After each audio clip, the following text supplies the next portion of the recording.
Welcome back to Sports by GSMC Podcast Network. I am your host, Jeremy Lapidus. Today is Tuesday, October 8th. If you are just tuning in, we just finished going over the NCAA Top 25. In this segment, we are kicking off the NHL season today. We're going to be going over the 8 teams from each conference I have making the playoffs, as well as a couple storylines, and of course, my Stanley Cup predictions. But before we do, remember, if you would like to be an even bigger part of the show, than you already are, all you need to do is go to gsmcpodcast.net. Or if you are on YouTube, you can use that super chat feature. If you do either of those two things, a message should pop up on the bottom of the screen for you, me, and everybody else around the world to see. If you do have a burning question about sports, anything at all that you would like to ask, go and throw that in the comments, throw it in the chat. I will get to it as soon as I possibly can. I appreciate everybody so much for sticking around, talking some sports with me here on a beautiful Tuesday, October 8th. But like I was saying, getting into our 5th and final segment of the day, the NHL season has begun.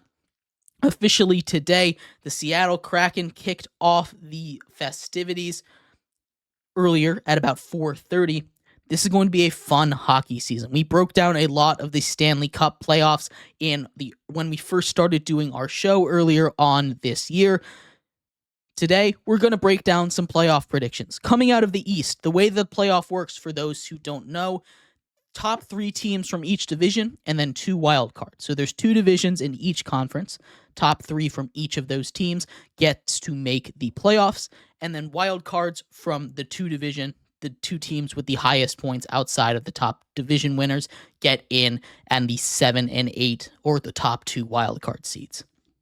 So starting off in the Eastern Conference, we have the defending champions, Stanley Cup champions, 2-time straight champions of the East, the Florida Panthers, leading their Atlantic division, a division that kind of is cut and dry.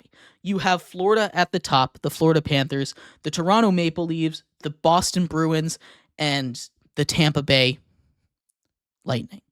Those teams are pretty cut and dry ahead of the rest of their teams in the division. But remember what I said, only 3 of them can make the playoffs guaranteed. Other teams in that division of note, Ottawa trades for a goaltender. They haven't had one in a while. They get Linus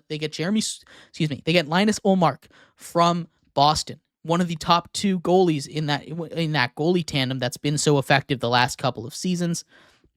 He now plays for Ottawa. That should turn their season around pretty easily. They should be a much better team this year. The Buffalo Sabres, a team that we've been waiting to break out. Tage Thompson, one of the best players, young players in the league, kind of had a down year last year. I think this is a good Buffalo Sabres team. Those are teams to watch out for, but I don't think they sniff those top 4. Out of those 4, winning the division, I have the Florida Panthers, followed by the Toronto Maple Leafs, then the Boston Bruins. I do have Tampa Bay making a wild card spot. It's going to be really close, though. The Eastern Conference, kind of top-heavy. Getting to the Metropolitan Division, it's kind of similar there. You have 3 teams that I think are head and shoulders above the rest. The New York Rangers, the New Jersey Devils, and the Carolina Hurricanes. The Rangers, who made a deep run in the playoffs last year. Igor Shesterkin just turned down an 8-year, $11 million a year contract, which would have reset the goalie market. It would have reset the goalie market. That is a ridiculous thing for him to do. The Rangers, still a very good team. Outside of those top 3, you have the old aging teams, the Capitals and the Penguins. You have the New York Islanders, a team that can scratch and claw its way in. But those teams don't compare to those top 3. So very easily coming out of that division, it's going to be the New York Rangers, the New Jersey Devils, if they can stay healthy, and the Carolina Hurricanes. Getting to the 2 wild card spots. I already told you about Tampa Bay, and then it gets really dicey. Are we going to put in a young team, a surprise team, like the Ottawa Senators, like the Buffalo Sabres? Are we going to put in a team that's old but coming off of its championship window, like the Capitals, like the Penguins? Or are we just going to put a consistently kind of boring team in the Islanders? There's a lot of options for that last wild card spot. I've gone back and forth on this. I'm leaning towards the Capitals. Alex Ovechkin is chasing that goal record. He only needs 42 to break it. I think he gets it done this season. I think he gets to 50 goals. Continues to be the most prolific goal scorer in the history of the league and officially cements it, even though I think he already is. I think the Caps get in off of that. They've made a couple of trades this offseason. Pierre-Luc Dubois comes in. They got rid of Darcy Kemper. I think this team is a little bit improved. I think Pierre-Luc Dubois has his first really good season since being drafted in the top 10. Going over to the Western Conference, their first division, you have a really, really good division. 5 of those teams, I think, can compete for a championship. You have Dallas. So you have the Dallas Stars, who might be the most complete team in the NHL. Jay Gottinger, one of the best goalies, one of the deepest forward cores and defense cores in the league in Dallas. Then you have Colorado, led by some of the most talented players. They don't really have a goalie, but they have guys like Cale Makar, Nathan McKinnon. I can go on and on with this team. The Minnesota Wild, led by Kirill Kaprizov, Frederick Gustafsson at goalie. This is a team that has its flaws, but very good. The Winnipeg Jets, coming off of a Vezina winning season, goalie Connor Hellebuck, heart and soul of that team. The offense continues to improve. The defense, one of the best in the league. The Nashville Predators add Steven Stamkos to a team that desperately needed offense. They keep Yossi Saros around, one of the best young goaltenders in the league. This is a really good set of teams in that division over there in the West.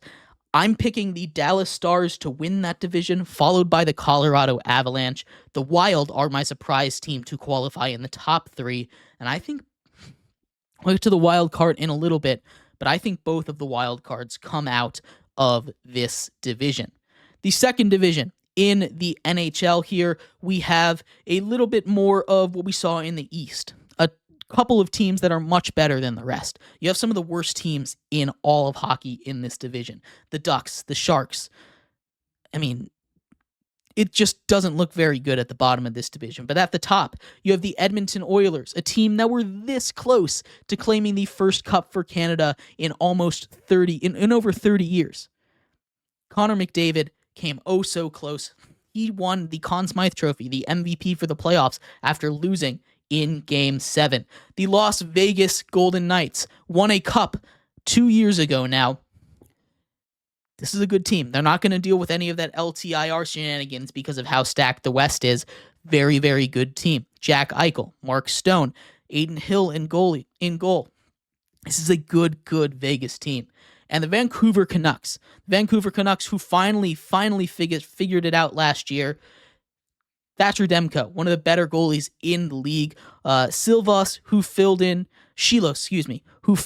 very, very commendably in the playoffs against a really good Edmonton team. Ended up losing. But still, this is a really good Vancouver team that finally broke out.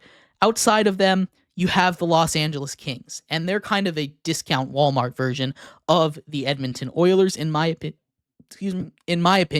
I don't think it's going to be good enough this year.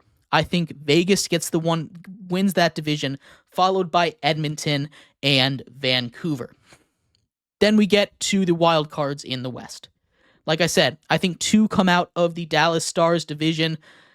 I just don't think the Kings are going to be good enough. I think the Jets and the Predators get those last 2 wild card spots. But getting to the Stanley Cup predictions. Last year, of course, we saw Connor McDavid and the Edmonton Oilers lose in 7. What a dramatic comeback that was to even get it to 7 against Sergei Bobrovsky and the Florida Panthers. This year, I think, is going to be awesome. The Dallas Stars, I have been barking on a hill about because they are an incredible team. The Dallas Stars are. I think this is the year they make that run to the finals.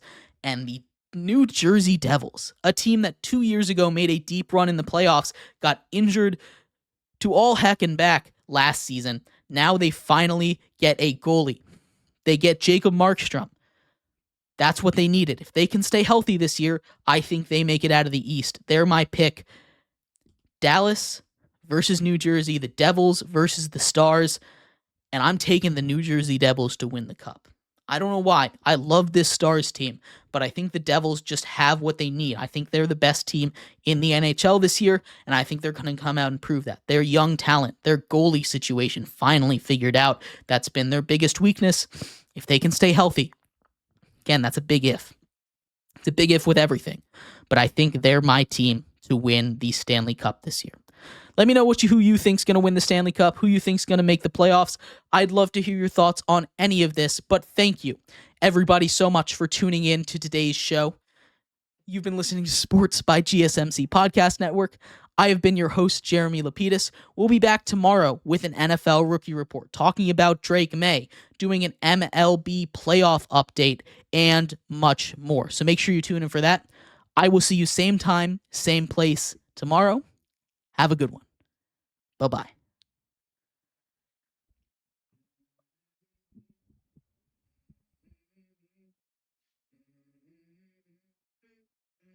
Let's go.